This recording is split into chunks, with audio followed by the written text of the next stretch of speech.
Just a simple list. You broke down the entire concept of gender nonconformity, the various forms it can take, the differences between pronouns, and gay terminology between English and Japanese, and pointed out that gender nonconforming characters have not only been present but popular and acclaimed Japanese animation and video games for far longer than your audience have been alive, all in 20 minutes. This is far, far more than just a simple list, and I love it. Simping, simping, simping, simping, simping, simping, simping. Fun fact, the creators almost confirmed that Link was designed so that if you're a guy, you think you're a guy. If you're a girl, you think they're a tomboyish girl. So, from the first two comments already, there's going to be some bullshit that makes mention of The Legend of Zelda. I'm going to go ahead and predict that there's going to be Metroid in here as well. Just to round out the list of bullshit from people misinterpreting things, because that's how Japan be.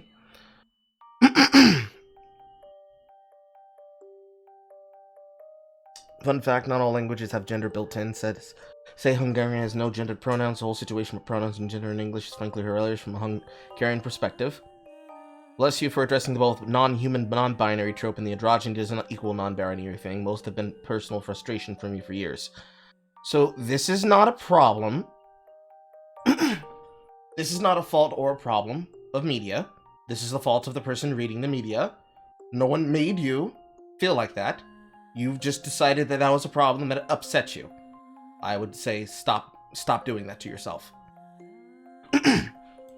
It's nice to have a simple discussion about gender in anime without weebs losing their shit. I like this part of the anime community that I stumbled into. Well, that's not the anime community. And it's not a part of the anime community. That's Woke Skull, BreadTube Twitter, and YouTube. And it's not a simple discussion, because it's one way! How are you having a one-way discussion about something that requires 2 or more people? That's a lie. You're lying to yourselves. Aruhi's dad. Oh god. Oh no. Oh lord. Oh god. Please. No. No. I thought we were out of here. I thought we left this. I thought we were done. No. We're getting dragged right the fuck back in. Everything goes back to Suzumaya! Everything goes back to Suzumaya! We're out! And now she's dragging us back in! Let me guess. She likes this one because it's a reality warping female that destroys the confines of what she's doing? You know, a precursor to Doki Doki Literature Club?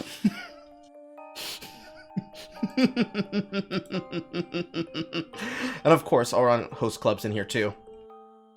Yep. Yep. Yep. Wonderful. Wonderful. And I'm gonna go ahead and just read the first part of this. People tend to mix up androgyny with being synonymous with being non-binary. Alright, so, androgyny.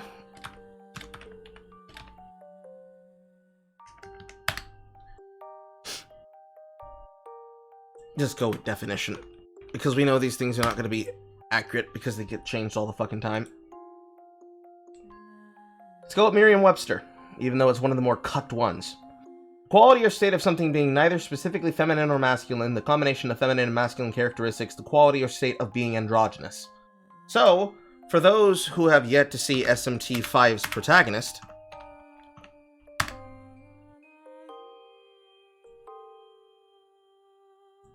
this is an accurate representation and example. Put that on the screen better so you can all see it.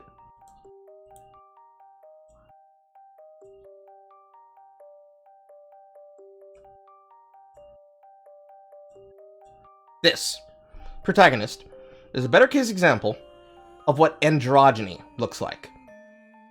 Masculine chest build, but not a feminine chest, being that there is breasts. Long hair, because in Japan you can have long hair or short hair as a male or female. Usually shorter, being more likely to be male, and long, female.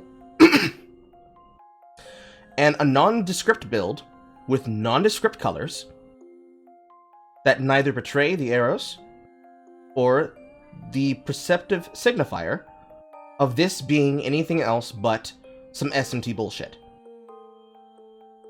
This is something comparable to what you have seen from Jeremiah of Code Geass.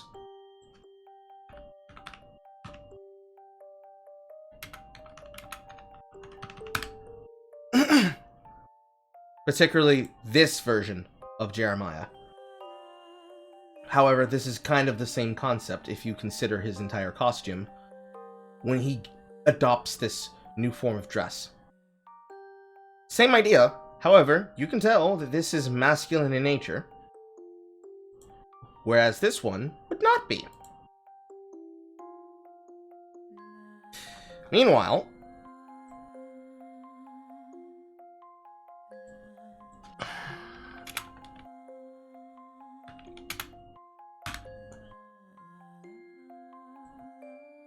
non-binary being an umbrella term, and the key part of this is not term, but umbrella, for people whose gender identity does not sit comfortably with man or woman. Now that we've gotten that out of the way, when a user says something retardedly dumb, like what this user just typed here, when you say people mix up androgyny with non-binary, that's not what happens.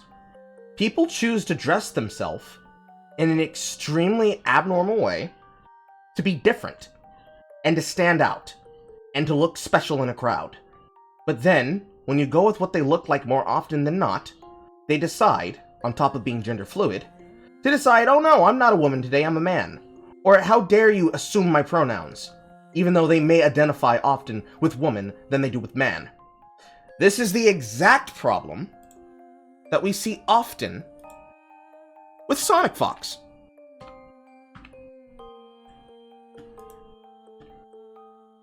Because Dominique is somebody who does exactly this. Address the screen with me, shall we? I'm a non-binary gamer who happens to be really godlike at fighting games and very outspoken about my beliefs. I live by empathy, understanding, and sticking true to myself. See me and Squirrel Girls underneath the persona. Does this look like a woman to you? Straight up. Just straight up, chat. It does. Does Dominique look like a woman? Is this what you imagine when you think of the facial structure and the idea of a woman? I'm gonna go ahead and say no, even though this definitely looks feminine-like. Ignore the nails, ignore the fucking rimmed glasses. Looking like the gay auntie. Right out of Amazon's fucking Cinderella. Does this image of Dominique look like a woman? Or, let's make this question more simple. Does the picture of Dominique in front of you look like a predominant type of gender? Yes or no?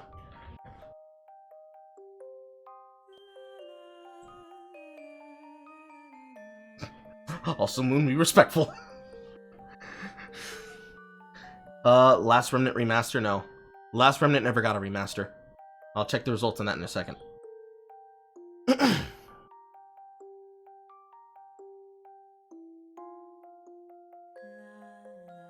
Just waiting on the answers from the audience. No, that's a man, baby. So we're all in agreement that we cannot determine, unless we were to go and look, about what Dominique identifies himself as. Yes or no?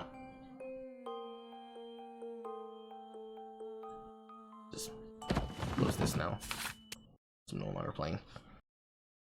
Because this is an important detail that we're going to have to deal with moving forward.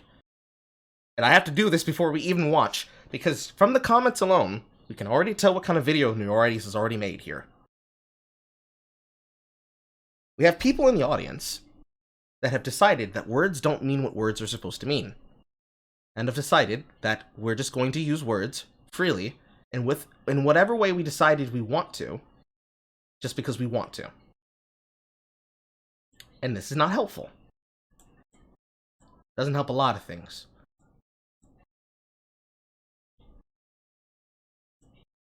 So now, looking back here, past this, I have a wide range of fashion taste. What did I just say? Some days, I feel like dressing hyper-feminine. Other days, I feel more comfortably dressing hyper-masculine. And I have very short hair. What did I just say?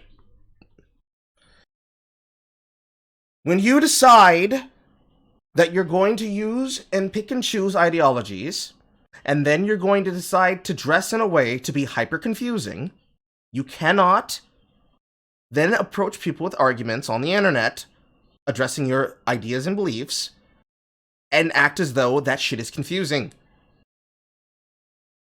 Because if it is confusing, it's confusing.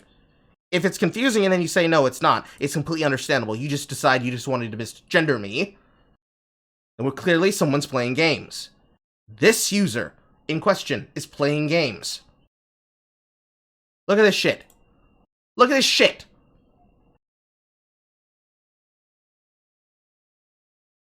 Mental brain damage. Something really interesting about Ranma. Oh god, no! Ranma's in here! He says that maybe his ability wasn't a curse after all, and that he totally forgot about turning about himself into a permanent guy during the final battle before saving Akane was all that mattered. In an interview, Takahashi also said she wasn't comfortable with writing a male protagonist, so she made Ranma half-girl, which seemed to imply that he isn't just a cis guy who changes form. I'm just gonna stop reading there, because the rest of this is brain damage. We already know for a fact that Ranma does not like being female. It is stated in the series. They're looking for things that aren't there. We're looking for things that are not there. This one sticks out to me. Edward Elrick being put in the Feel GNC, but can't quite explain why is such a mood. I don't know what the fuck that means, but we're gonna find out. And I don't trust the rest of these comments either. I am terrified. Also, I'm playing at 1.5 speed. Fuck you. One of the really cool things about animation is that if you can draw it, you can make your characters look like anything. 4 arms, no arms, 7 eyes, normal human, completely inhuman, skeleton, suits of armors, animals, animal people, other animal people, hyper-realistic, abstract, you name it. Obviously, there are limits for what... Okay, that was rapid fire. Let's go one by one. One of the really cool things about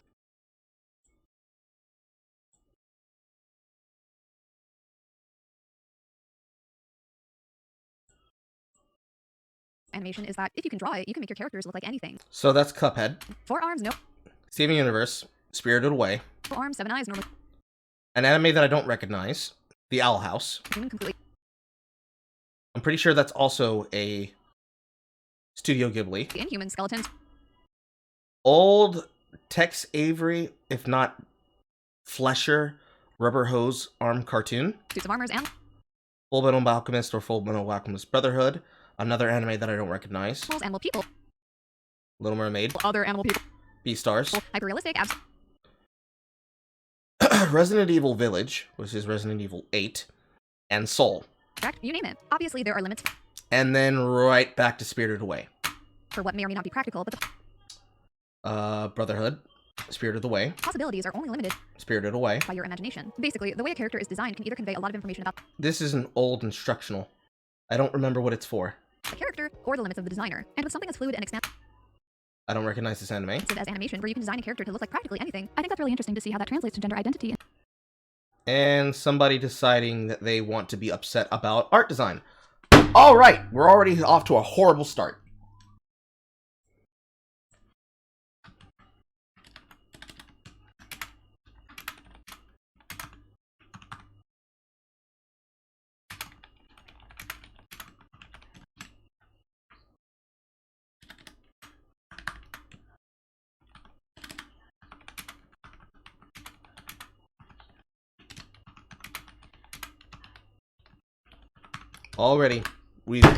We've already hit a snare. So, you can draw anything you want, but don't you dare draw fucking titties, because titties don't belong on fucking animals. How dare you give that bird memories? Cringe. We're not even a minute in, and it's already cringe. Ladies and gentlemen, and I'm gonna put this as number 2. Name checking animated projects.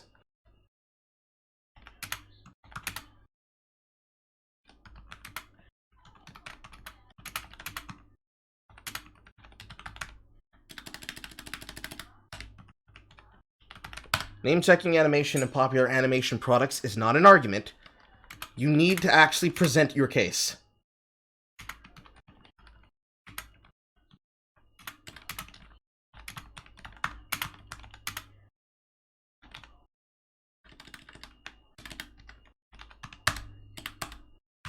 You cannot just present all of these beloved or liked or well-known things and then begin exclaiming, and that's why it's wrong for us to have birds with titties. And it's dumb to do this because you just said you can do whatever you want. Maybe they wanted to draw them with titties. Maybe they wanted to draw the animals horny. Maybe they wanted to have it like that. And yet, if you say this is something that's wrong with it, you're going to have to explain what's wrong with it. Is it that it's not anatomically correct? Because I bring you right back to argument number 1. Is it that you don't personally like it, and that she's just using this person as an example? Well, that can't be true, because look at the likes on this. Let's go hunt this tweet down, shall we?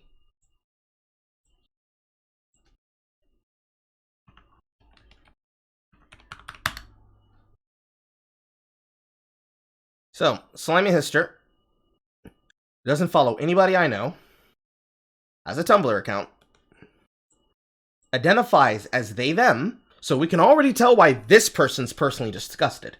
They don't like it because they identify themselves as they, them. And they draw furries, furries, furries, furries. They apparently like girls,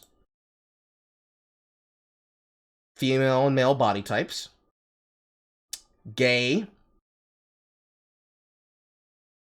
squids. So I'm going to go ahead and sense a little bit of some hypocrisy here. Because I'm sensing some hypocrisy here. Let's go hunt down that tweet.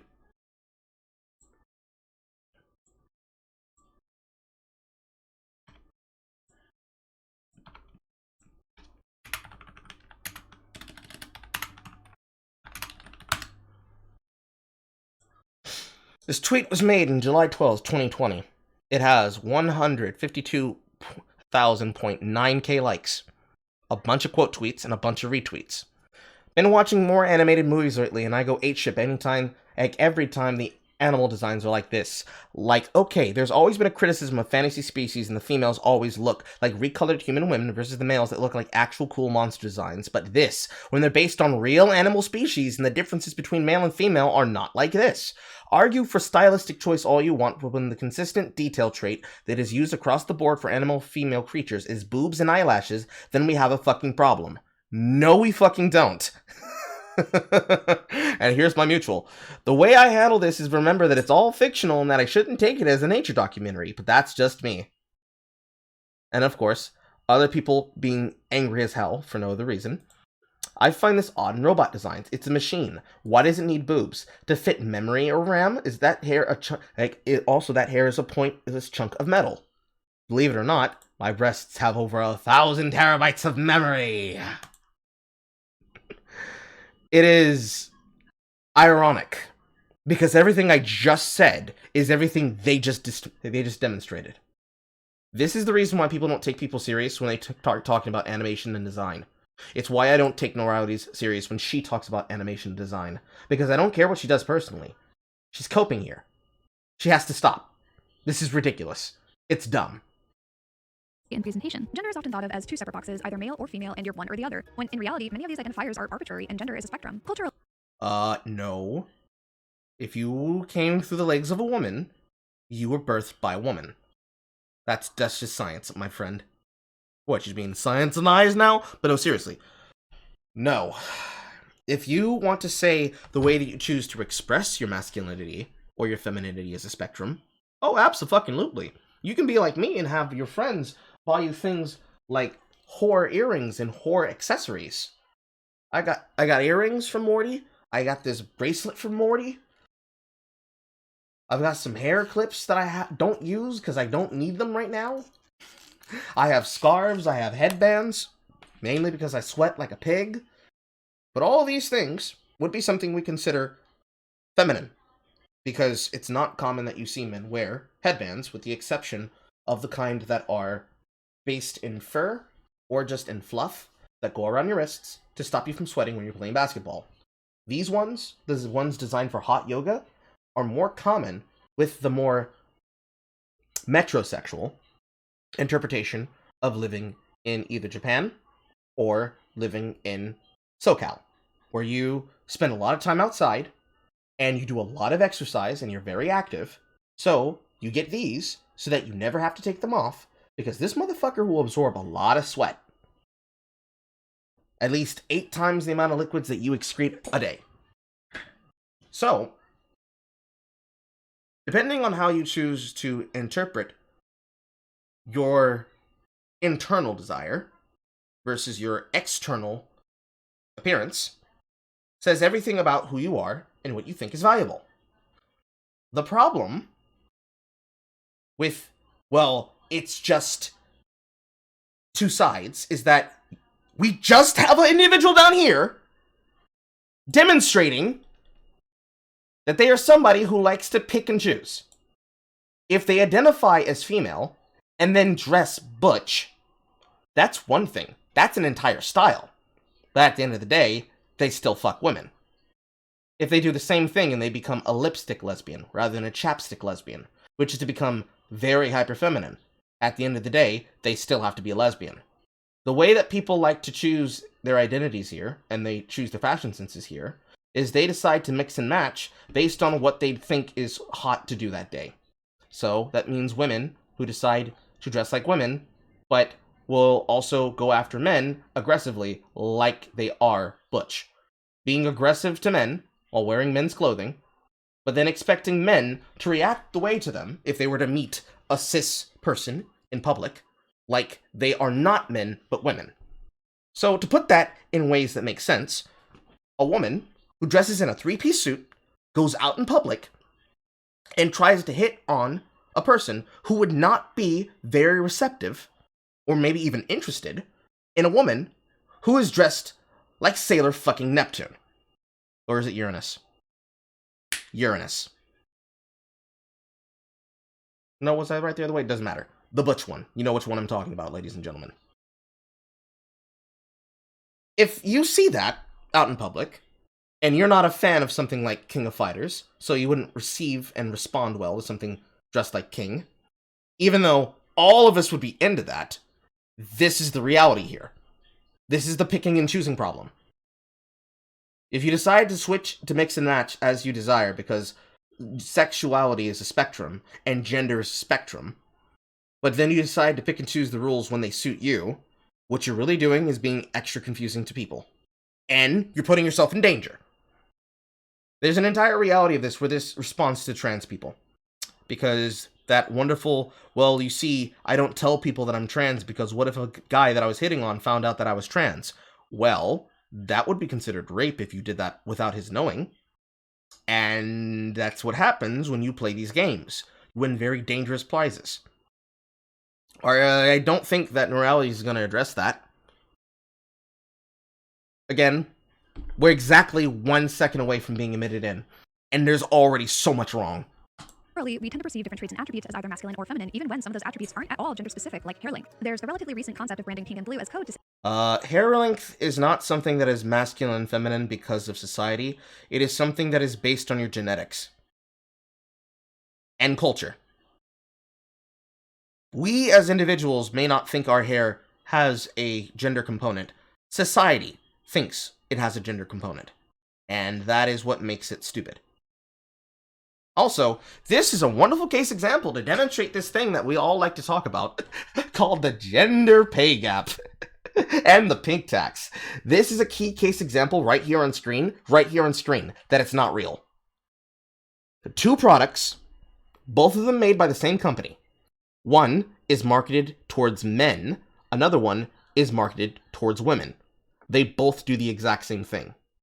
What would I buy in this situation if I saw these at the store? The correct answer is whichever one is cheaper. So whatever the fuck she's about to say about this does not fucking matter. signify gender, or that certain clothing items like pants or dresses are gendered. And inevitably what happens when you try to categorize Again, this is cultural, because I'm French.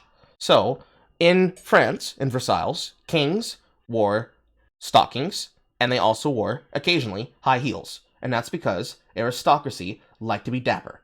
That's just how they did. That's what royal dress was. And the reason why wasn't because of the signifier of being male or female by demonstrating one's peak masculinity. It was because they were the haves and have-nots. Peasants didn't have these things. It was a way for them to show how much wealth they had and how much class they had amongst each other. In fact, if you were to go back there and you were to bring some drag queens with you, you would create a situation like the House of Vogue here, which is the reason why almost all of these companies and all of these countries have such fashion sense based on this, and have industries and textile history based in this kind of mindset. It's why almost every single one of the designers that live today, if they weren't a buxom woman, is a gay man. But, you know, I don't think she's going to get into that either. All of these individual attributes as either male or female, you just eventually end up at, what is a man? A miserable little pile of secrets. But enough talk. How about you? Everyone is different, and even the average experience does not apply to all people. I think early video games are particularly interesting when designers had to differentiate a Earthbound check. character as female with very limited resources, and the result is pretty reductive. How do you even assign gender to something as simple as a featureless circle with a mouth? And, well, it's something. Oh, yes, the two genders, hats and bows. I think something like Miss Pac-Man just goes to show how arbitrary gender assignment is. Like, there's nothing physically different between these circles. It's just nothing physically different. So, big mouth, small mouth, eyelashes, slightly smaller eyes, no eyebrows, I suppose? Bow on the head, pumps. Yeah, she's kind of, ooh. presentation. But we've come a long way from Miss Pac-Man, and when it comes to character creation and gender, the ways to depict that are practically endless. Today we're going to look at a few common categories that gender non-conforming characters usually fall into, and then a few specific characters more in depth. But before we get to that, something to note right off the bat is that when it comes to pronouns, English and Japanese are very different. The most common English pronouns are feminine, she, her, masculine, he, him, and gender neutral, they, them, which can either refer to a group of people or an individual. I'm gonna go ahead and stop that and read the chat. Condescending and fandom momish tones of Nora. I can die peacefully now. I feel like they never realized that show and don't tell also extends to the sex of a character. Well, you see, these are people who think in lecture. It is just what it is. And yes, she did indeed show the picture of Raimi Dimitrescu and said, hyper-realistic. Oh. Didn't Rama say he hated being a woman in the manga? Yes. Without specifying gender, but Japanese has a whole slew of different pronouns with different meanings and connotations. And instead of using gendered pronouns to refer to another person, Japanese is structured so that the first person singular pronouns I, me, and my, which are gender neutral in English, are gendered in Japanese. I'll try to list a character's pronouns on screen when talking about. See, this is where Nora would have to say, if she were playing by the fast and loose rules of her side. I'm not Japanese, so I no longer have the ability to talk about this, so let me bring in special guest star, some Japanese person. I don't know, Aki Dearest. She's in need of relevancy right now. Her and Joey aren't having the best of time with content creation. Them. But for the sake of this video, you only really need to be familiar with boku, which is mostly used by young boys, but sometimes in anime can be used by more tomboyish girls as well. This is why, when it comes to translating a character with an ambiguous gender in English, a lot of translators will just ignore that aspect and just use gendered pronouns instead. Some of the characters that I'm going to talk about are explicitly non-binary, some of them are gender non-conforming, some of them use gendered pronouns, and some of them don't. Some of them just don't have English pronouns, or if they do, they were chosen arbitrarily. Okay, so let's go backwards. Gendered pronouns instead. Some of the characters that Monster character. I'm going to talk about are explicitly non-binary, some of them are gender non-conforming. A character that chooses to dress in the exact way I just demonstrated, but because we see that they have breasts, unless this character is stuffing their bra, that is a woman genetically. Some of them use gendered. A half-human, half-gem hybrid who is born with a penis, who has demonstrated a desire and like of women as a man. Pronouns, and some of them don't. Non-binary, some of them are gender non-conforming, some of them use gendered pronouns, and some of them don't. A character that, along with their Undertale counterpart, is a child that does not explicitly show gender or sexuality because it's not necessary for the story, because it doesn't fucking matter for the story, because they're a puppet. Some of them just anime character don't have English pronouns, or if they do, they were chosen arbitrarily. And literal puffball, whose gender and sexuality has never been a thing. Excuse me, I smell something burning.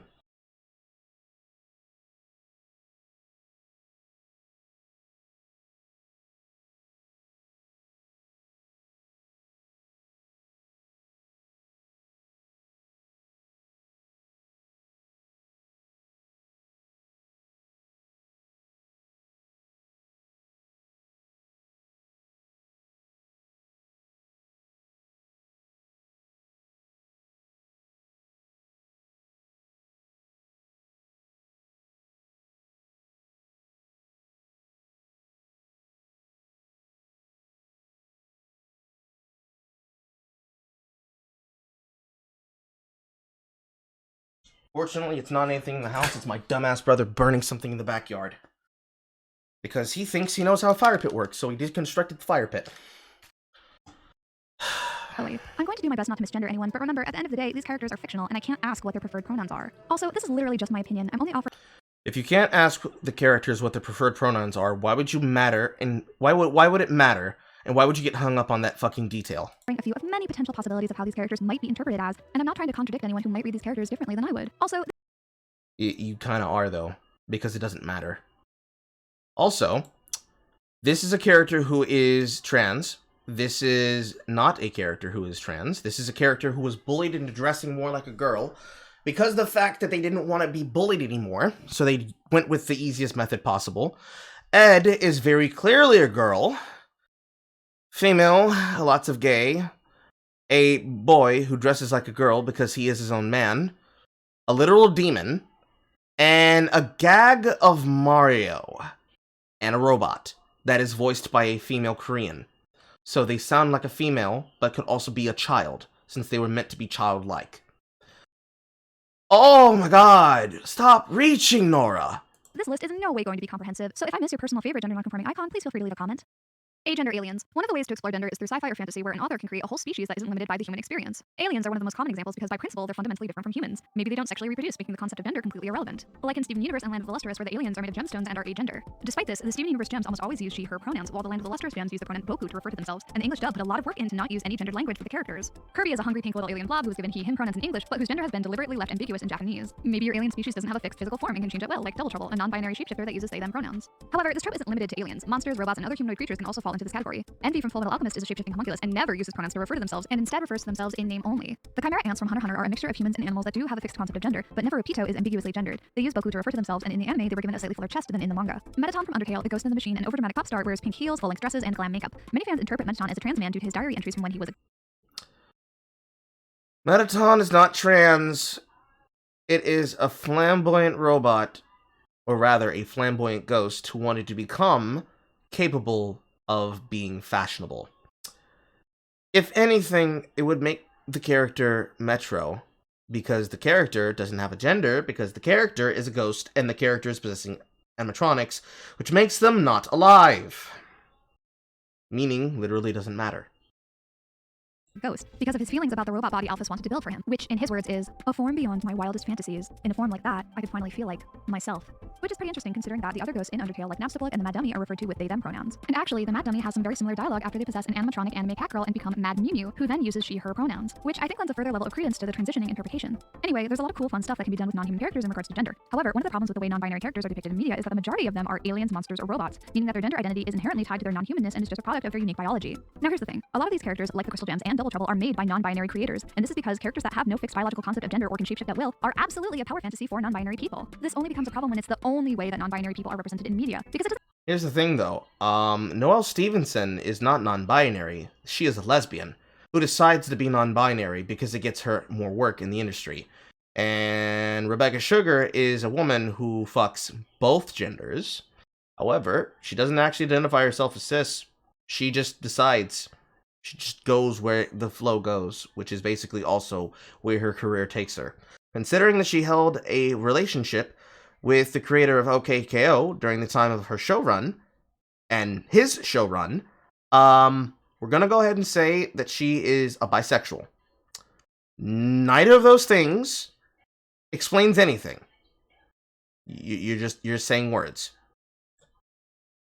Doesn't actually represent how actual non-binary people with their normal human bodies exist and choose to present themselves. Personally, I love all of the non-binary alien monster robots out there, and I would be sad to lose them. But if you're planning to make your alien species non-binary, then maybe also include some NB humans too. And speaking of NB humans, okay, so before we start talking about gender non-conforming humans, it's important to know the difference between gender presentation and gender identity. So your gender identity is your personal sense of your own gender. For cisgender people, your gender identity is the same as your biological gender that you were born with, whereas transgender, gender fluid, and non-binary people may identify with a different gender than they were assigned at birth. On the other hand, gender presentation or expression is how one chooses to style and present themselves. For a lot of people, their identity and presentation are going to be the same, but this isn't universally true for everyone. For example, a butch lesbian may choose to present as very masculine while still identifying as a woman. And the reason We literally just explained this, so we're gonna move forward. that I bring this up is because people often seem to mix up androgyny as being synonymous with non-binary and assume that non-binary people have to look or dress a certain way to be considered actually non-binary.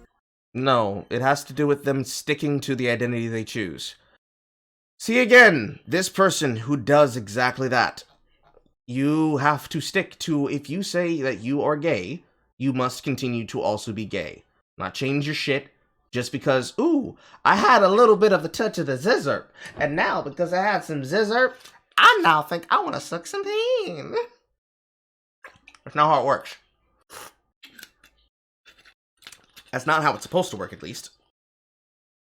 Because at that point, there's actually a legal question there. If you feel this way because of alcohol or any other de-inhibiting substance, does it mean that it was ever like that in the first place, or that you possibly may have groomed yourself, or somebody that groomed you has now led you to feel like this every single time you're under this state of influence? Because that is something that is serious. That is a serious question that I doubt anyone's going to answer. Non-binary is an umbrella term for gender identities that are neither male Am I drinking olive oil? No, it's amaretto. or female and exist outside of the Why gender would I drink olive oil? Idiot, you silly idiot. binary, whereas androgyny is presentation. It is dressing or looking in a way that is not clearly masculine or feminine, or maybe a combination of both. Not all non-binary people are androgynous, and not all androgynous people are non-binary. Okay? She has the smug cat girl face. Ooh boy.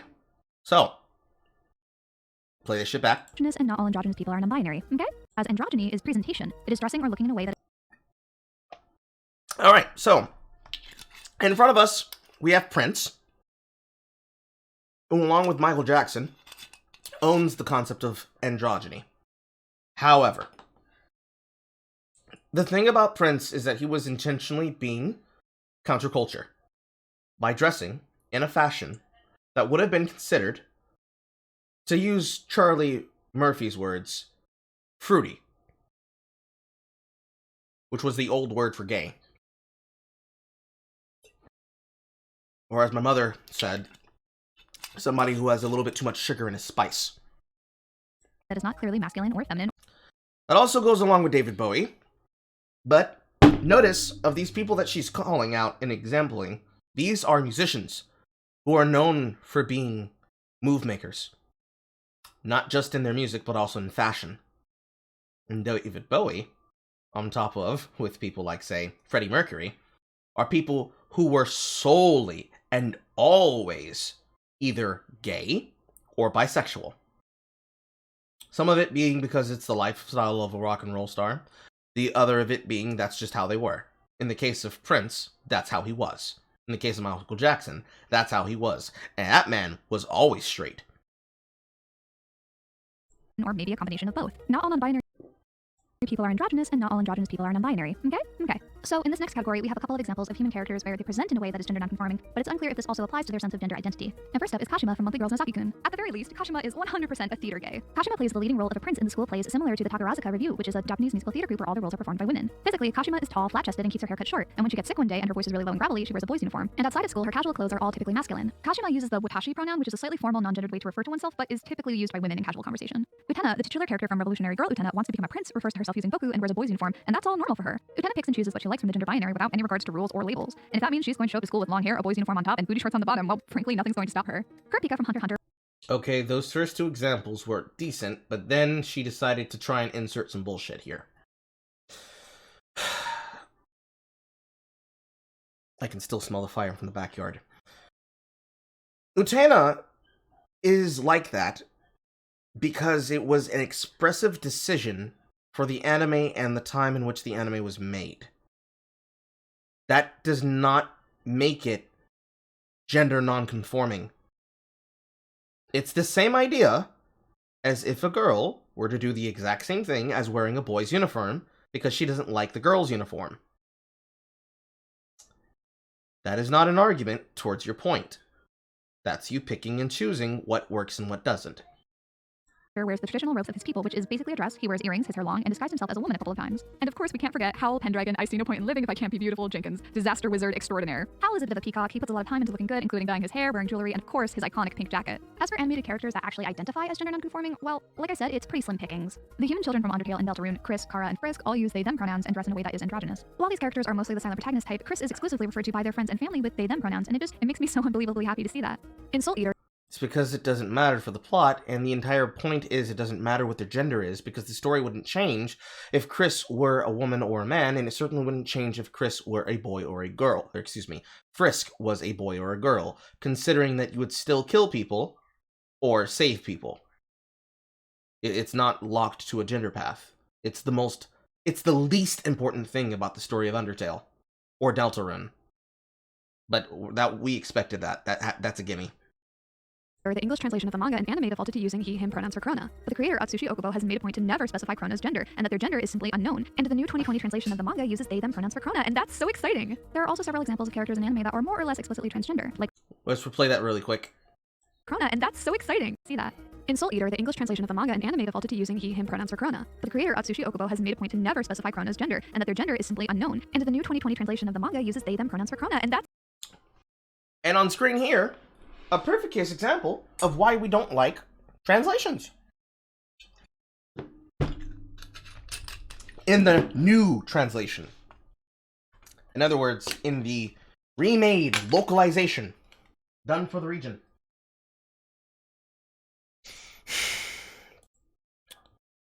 Soul Eater, the perfect edition.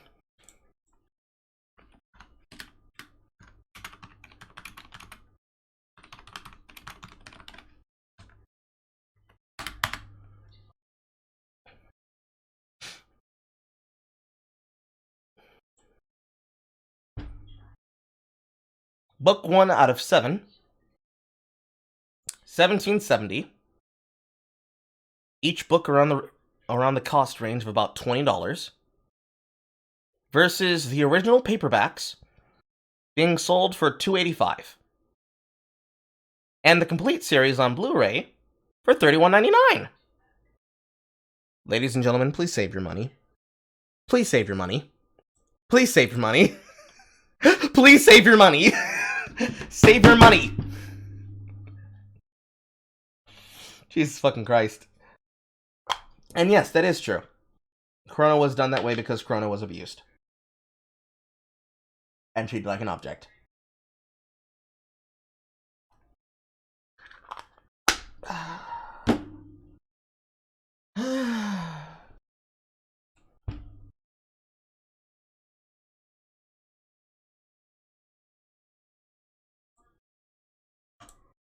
So exciting! There are also several examples of characters in anime that are more or less explicitly transgender, like Lily from Zombieland Saga, Venus from Heaven's Design Team, Shuichi from Wandering Sun, and Alika from Hunter x Hunter. Again, Japanese doesn't have a specific word for being transgender and are more likely to use the English word as a loanword. The word okama is the most similar, but it's a pretty loaded term and it's kind of derogatory and doesn't differentiate between being gay, cross-dressing, or being trans. Also, yes, because that's the worst thing they could do. They don't differentiate between attention seekers. I really had trouble finding explicit representation of trans men that aren't minor characters and appear for more than one episode, which is the case for Kaoru from Wonder Egg Priority and Jewel Star from She-Ra. And even when it comes to characters that could be interpreted as trans men, like Naoto from Persona or Dororo, or heck, even So, let's go back. Say that shit again.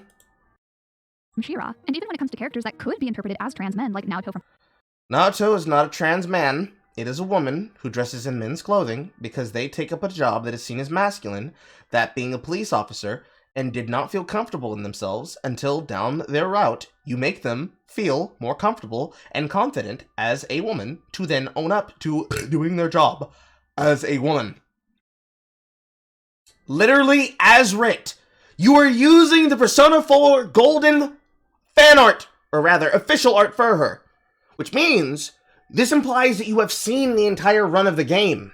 So you know this to be true. So you're lying. Persona or Dororo, or heck, even Mulan. Mulan is not a trans man. It is a woman who feigned and cross-dressed in order to go into army as a male child of the Fa family, so that she could be able to bring honor to her family, and that her father wouldn't have to go die in a war. Directly missing the entire point of the source material that you're quoting!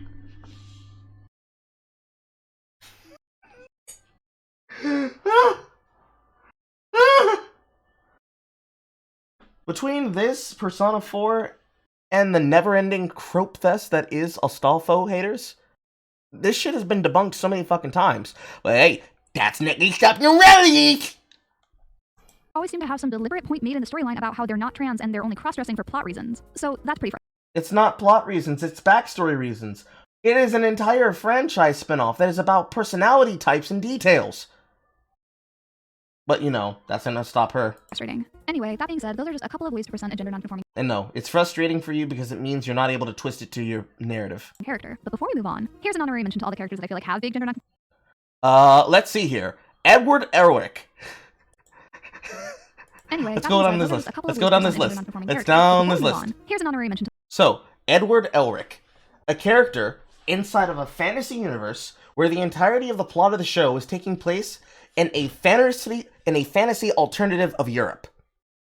A European male with blonde hair who does not shave it and cut it off is androgynous to you, or gender nonconforming. Yeah, she said that shit with a straight face. to all the characters that I feel like Straight avatar. have big gender nonconforming Moomkins and Snufkin. Uh-huh. energy, and I just couldn't justify putting them on this list because Atem, Pharaoh Atem, otherwise known as Dark Yugi, when utilizing the puzzle. A gender non-conforming character, she says. Yami Yugi. One of the best examples of what it looks like when a male character has a superpowered evil side and looks more attractive because of that superpowered evil side. That is an example of a gender non-conforming character. it's more of a feeling than anything else. So here you go. Fumizimoto, Ponyo. Bullshit. Bullshit. I didn't justify putting Absolute them on this list because it's more of a feeling bullshit. than anything else. This is not a case of them being gender non-conforming. It's a case of exactly what we come to see and come to know from Studio Ghibli. So here you go. Here they all are. Wow, look at them all. And lastly, Alucard. Do I even need to call bullshit on Alucard? Because it's very clear in every single interpretation of Alucard's appearances in games, Alucard is always referred to himself as he. And he's certainly not gender non-conforming. He's bisexual. And if you at least go by the canon of the Netflix series, which doesn't matter because we're talking about original canon here, in which case, always been he. Always been he. And with that being said, these are my specific top 10-ish characters that have an integral part of their storyline being about defining gender norms. Top 10-ish gender nonconforming icons, if you will. Rama 1/2. Rama is actually really interesting because due to an accidental curse, he becomes a girl when splashed with cold water and back into a boy with hot water. However, being quite literally gender fluid doesn't change the fact that Rama still identifies as a man. Physically transforming into a girl doesn't change his perception of himself. Usually it just causes a bit of inconvenience and shenanigans ensue. However, that being said, Rama has absolutely no trouble using his girl power to advance his own goals, and on multiple occasions weaponizes his femininity and even transforms into a girl on purpose. And as the series progresses, he seems to become more and more comfortable with this aspect of himself. And after a while, it's not even a secret. Basically, the whole school knows what's up, and that's totally fine. While Rama definitely wants to go back to the way he was before, it's not hard to read his change as being parallel to being gender fluid or even the transgender experience. Sailor Moon. Because of a person who has been cursed by bathing in the wrong, like onsen. Ergo, gender non-conforming. Even when he makes use of his curse. There's just so many in here that don't even deserve to be written down, but this one I'll write down. A man taking advantage of his magical curse is somehow an example of a gender non-conforming idol to Nora. Wouldn't that be one of the worst case examples that you could ever pull from? Considering that a man taking advantage of the fact that he can turn into a woman under specific conditions and using that to advance their life and their career would be a bad thing? Because it would mean that they don't actually care about the things that would go with identity and that they only care about what it gets them on monetary benefits and gains. One of the worst things you could do, I would say, almost to the point that people wouldn't take you seriously. It's fucking straight up disrespectful. Sailor Moon is consistently so gay, and I'm here for it. And what's cool is that Haruka/Sailor Uranus, Fisheye, and the Starlights all have slightly different gender presentations. Fisheye is a villain from Supers, and in the anime they were portrayed much more sympathetically and even got a slightly bittersweet ending where they, along with the rest of the Amazon trio, were going to be reborn as human. Canonically, at least in the new Viz dub of Sailor Moon, Fisheye is biologically male and just enjoys cross-dressing. But because Fisheye does present as femme the majority of the time, a lot of fans commonly interpret Fisheye as a trans girl, which I can absolutely see. Some non-binary people do actually identify as being under the trans umbrella, so Fisheye could be a trans woman and or also non-binary or gender fluid and use different pronouns interchangeably. In the new No. No. anime adaptation, the Sailor Moon Eternal movies, which follow the manga storyline more closely, Hawkeye also dressed and presented as a woman. And this time, the Amazon trio did not get even a bittersweet ending, and it was really kind of a bummer. In Sailor Moon S, Haruka, or Sailor Uranus, was introduced as an antagonist before eventually teaming up with the main heroes. Haruka is really interesting, but also really difficult to class because their presentation is a little bit different in the manga and Crystal versus the 90s anime. In the 90s anime, they present almost exclusively as masculine in their civilian form and only present as femme during their transformation into Sailor Uranus. But in the manga and Crystal, Haruka seems to be some version of gender fluid, presenting an equal measure of masculine and femme interchangeably. There's this line where Michiru states that Haruka is both male and female, and for a while people thought that meant that Haruka was possibly intersex. But Naoko Takiguchi has gone on record stating that only women can be Sailor Senshi. So when it comes to Uranus and Starlight, at least according to Takiguchi and the manga, they're at least biologically female. And I think that's fine, but again, how you choose to interpret a fictional character is up to you. If it makes you feel closer to a character to interpret them as trans or non-binary. Here we go. Oh, here we go. Wonderful. So, when it is convenient,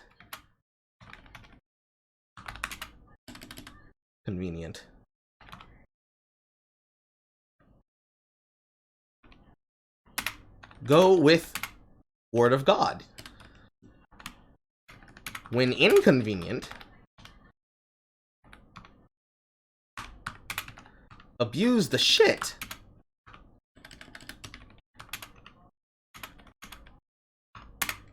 out of Death of the Author. Because already, every single time, Nor has made an argument about something that would have to be interpreted from the position of the audience member interacting with the text, regardless of whether or not they were an English speaker or a Japanese speaker. It has been, well, the author said, the author said, the author said, and then, in the case example of one of the best ones people like to reach for, she is quoting directly from the interview with the author, and then says, well, anyone can interpret it how they want. Bring that ass back! Or anything else, I don't think even the Word of God should stop you from doing that. Especially considering that there is so little representation of canonical gender non-conforming human characters that the majority of the characters on this list are at best ambiguously gendered. Well, you see, it's so hard for me to be able to pull some bullshit out my ass that, well, I can't let you stop me. I have fucking essays to write, goddammit. In the last arc of Sailor Moon Stars, the Starlights also have conflicting gender presentations between the manga and anime. In the manga, they're women disguised as men for performances in the style of Takarazuka Review, which Takiguchi is a notable fan of. But the anime created an actual physical transformation between their male civilian personas and their female Sailor Starlight forms. The only problem with this is if you try to pin down one of their interchangeable identities as their true form, since it's unclear whether or not the Starlights can present as female in their civilian forms or only as Sailor Senshi. Personally, that doesn't bother me because trying to figure out what a character's quote-unquote real gender is not what I'm here for. With the Starlights, I just figure it's magic and they can do whatever they want, frankly. So why can't you accept that for all the other examples here? Next up, Ouran High School Host Club. Haruhi Fujioka could literally not give a single fuck about gender, and it is amazing. Haruhi is a scholarship student attending an extremely wealthy school in the hopes of becoming a lawyer. And due to some base-based breaking shenanigans, they become entangled working at the school's high school host club to pay off their debt. Haruhi just doesn't have any strong feelings about gender and probably doesn't even feel strongly enough to bother with something like a label. Haruhi showed up to their new school in an oversized sweater and scruffy haircut, and when people assumed that they were a guy, they didn't care enough to bother contradicting them. And Haruhi is seemingly fine with any pronouns. Jellyfish Princess. The entire thesis of Jellyfish Princess is about femininity, what it even means to be a woman when one doesn't exactly fit into the expectations set by traditional gender roles. The cast is made up of the Amars/Sisterhood, a group of unemployed nerds in their late 20s/early 30s living in the same apartment complex, and eventually they basically start their own small business together. The newest and youngest member of the Amars, Tsukimi, has an inferiority complex about her own femininity and feels like a failure for not being confident, fashionable, and stylish. Basically, she feels like a failure because she's not like other girls. Tsukimi's whole worldview about femininity is turned on its head when she meets Kuranosuke, her ideal woman who also happens to be a man. Kuranosuke really enjoys women's fashion, and what started off simply as a way to piss off his father eventually became a way to feel closer to his estranged mother, because she used to be a model. And when Kuranosuke was a child, one of the things that they bonded over was fashion. While Kuranosuke does enjoy dressing up and looking pretty, it's pretty clear that this is his preferred presentation and not gender identity. He doesn't identify as a woman, he just really likes dressing as one. Pokemon. Which means he's a cross-dresser, and does so to connect to his mother. Which means he's not gender non-conforming.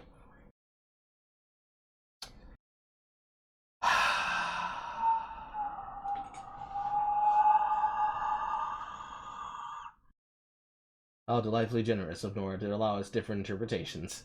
Indeed. Which means I'm not going to care about her interpretation. At all. Oh, it's not very cash money at all. Team Rocket. Jesse and James are fucking gender non-conforming. No. No. Jesse and James are not gender non-conforming. Neither are they trans. James is metrosexual because he's an effeminate rich man who came from a wealthy family who is exactly the thing that we talk about when we think about high, affable individuals being fashionable. And Jesse is extra. They are literally just fucking extravagantly flamboyant and audacious. That's it. It has nothing to do with gender non-conforming, because they're not. Jesse still identifies as a woman. James still identifies as a man. This is something we could blame more on the decision of the voice acting direction, of how they chose to do the localization. However, It's not even present in the original Japanese manga. It's not even present in the source material for the anime. This is a lie. Legends. Team Rocket are the deeply incompetent yet lovable villains from the Pokemon anime that come up with increasingly absurd schemes in order to steal one 10-year-old boy's rat. One of the longest running gags of the series involves tricking Ash into giving them his Pikachu by donning multiple disguises that Ash and his friends can never quite manage to see through. And those disguises are amazing. Nothing is off limits. Some of their most iconic looks are Officer Jenny, Nurse Joy, stage magicians, ballet dancers, punks, and a married couple on their wedding day. And what is possibly one of their most iconic looks is a clear reference to the Rose of Versailles, which, if you remember from my Cardcaptor Sakura video, features the bi-leads Marie Antoinette and Oscar, who is one of the OG gender non-conforming icons. And of course, who could forget? I am a flaming orange! That outfit, where'd he get it? I think that costume came right out of his closet. Team Rocket absolutely oozes gender non-conforming energy. Even though they are technically villains, as unfortunately is the case for many LGBT-leaning characters depicted in media, there is a clear line drawn between them and the real bad guys. Again, It's not that they're villains, it's that they're comic gag relief anti-heroes. Because Jesse and James are neither good nor bad, they're just doing what is considered their job and their business, but when given an opportunity to do what's right, they will do what's right. Why do I have to do your job for you, Nora? Again, when it comes to canon and series made in the 90s, gender identity isn't really touched on. So as far as canon is concerned for Jesse and James, it's just a matter of presentation. But that's not gonna stop me from headcanoning them both as bi, and James is a non-binary he/they, because in this house we love a girl boss and male wife. And last but not Oh boy. What a headcanon. least, The Legend of Can I have it checked out at the psych? Zelda, Link, and Zelda. If there is a single person out there that doesn't get gender envy from Link, then they are a stronger person than I. Link has had so many good designs over the years, but Breath of the Wild Link is just oof. I would have said that he'd reached his peak character design if the Breath of the Wild 2 trailer hadn't come into my house and personally slapped me across the face. This is what it means to go even further beyond. Link just has it all. The sword, the tunic, the little earrings, the soft androgynous frame, the long hair, tights in some games, bare legs in others, literally the option to wear women's clothing in Breath of the Wild being a blank slate that you're meant to project yourself onto. It's only one outfit, and it's literally designed so that you can actually interact with the story that takes place inside of the Gerudo City. So it wouldn't even matter. It's not technically even something that they did as the sake of having it for fun, even if there are characters that comment and mention on it. But hey, headcanon, am I right? I don't know what to tell you. If you don't think Horny, am I right? Link is gender non-conforming AF, you're wrong. And of course then there's Sheik, which, spoilers for a game from like 1998, is the alternate form of Zelda. Being from the royal family when Hyrule fell into turmoil, It's not the alternate form of Zelda, it's one of the disguises of Zelda, specifically designed so that Ganondorf would not know that Zelda was alive, and was trained out in the desert by her nanny, who is also one of the many Shika, which would then be one of the many people who would have had direct blood ties to the royal family, and thus, by just assuming that it was another person, and rather not the person that he was looking for, he would never have suspected or abducted her the way that he did.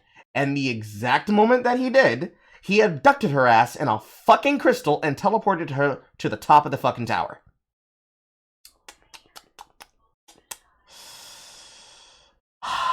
Also, it's magic.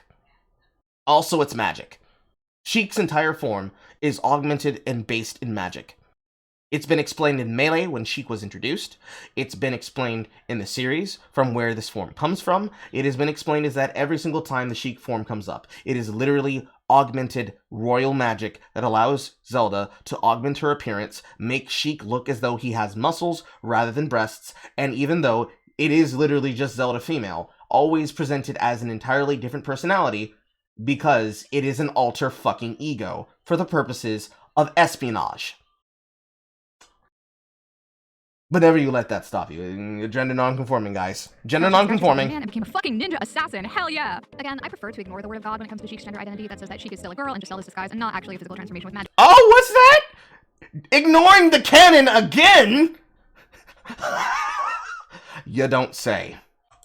Because that personally makes it a much less fun reading for me. So yeah, anyway, this video was a little bit more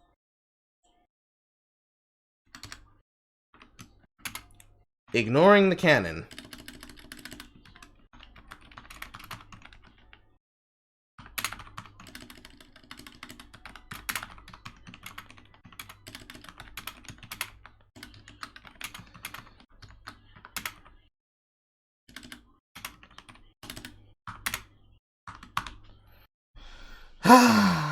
more chill than usual. I've been juggling a lot of projects lately, so if you like these simple lists, please let me know. Honestly, it was so hard narrowing down which characters to talk about, and I know for sure I missed a lot. Thank you to my patrons. This video was made possible because of you. And welcome to my new patrons, Chris and Bumbity. Thank you so much. And that's what it looks like to chew insanity. That went by faster than I expected. And it's because there wasn't a lot to have to pause for. Honestly.